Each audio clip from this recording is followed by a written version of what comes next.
Thanks, Nat. Good luck to both. You're not having John Fenty there with a few of his comments, are you? No, I like him. He's a good bloke. He's done a lot for the club. But I think Paul's under no illusions that had this season not have panned out as it did last weekend, he'd have probably wanted to move on. The club might have wanted to move on. It's irrelevant now. They're tied again. They're a pair again. And he can go and do a Bristol Rovers, in my opinion.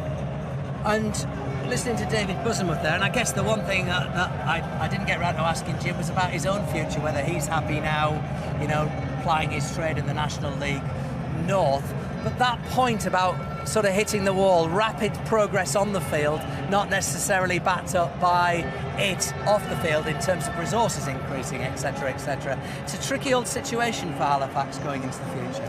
It really is, and he seemed, to like working for the club, and I think he will be there next season.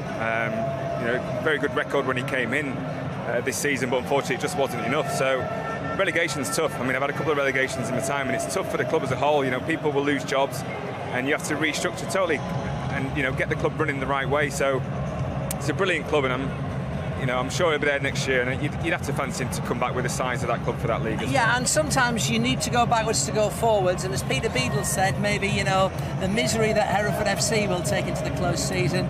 Listen, Halifax didn't want to go down, but maybe there's room for growth and doing things slightly differently. Yeah, it depends how. It's all about finances, Clem, isn't it? It's all about finances. Have they got the clout to go and give it a serious challenge to get back up?